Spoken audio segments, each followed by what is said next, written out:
जब हम रामायण की बात करते हैं तो हमारे मन में एक ही तस्वीर उभरती है, धर्म और अधर्म की लड़ाई, सत्य और असत्य का युद्ध। लेकिन क्या आपने कभी सोचा है, इस महागाथा में सबसे बड़ा पाप आखिर किसने किया?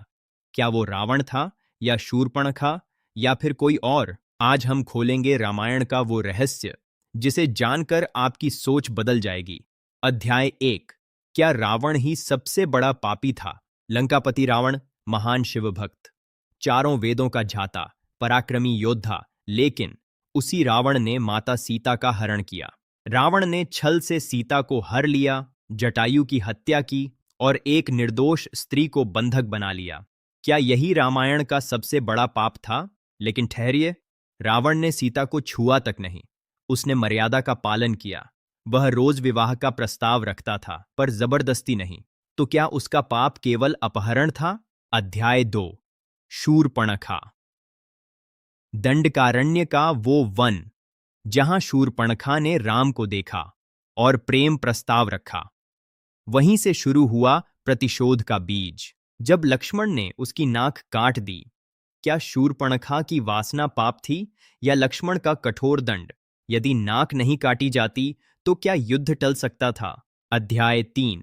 बाली वध, जिसे राम ने छिपकर मारा। बाली ने मरते समय प्रश्न किया, छिपकर वार करना क्या धर्म है? क्या यह सबसे बड़ा पाप था? अध्याय 4। विभीषण। विभीषण ने अपने ही भाई का साथ छोड़ा। कुछ इसे धर्म कहते हैं, कुछ गद्दारी। क्या अपने ही कुल का रहस्य बताना पाप नहीं? अध्याय 5। सीता की अग्नि परीक्षा। क्या यह उचित था?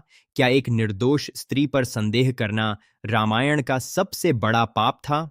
अध्याय 6। राम का निर्णय।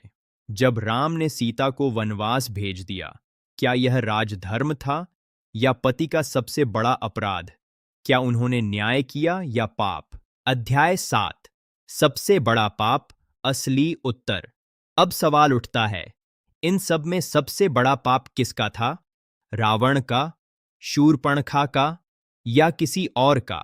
सच यह है, रामायण मनुष्य के भीतर के दोषों की कथा है।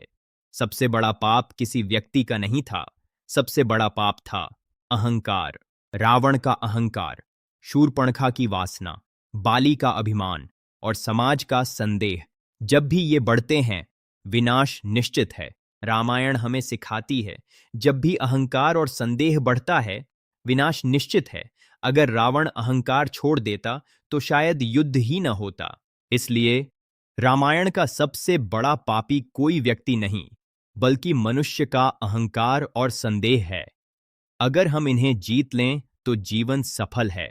दोस्तों, ऐसी ही धार्मिक रहस्यों से जुड़ी जानकारी के लिए वीडियो को लाइक, फॉलो और सब्सक्राइब करें। धन्यवाद।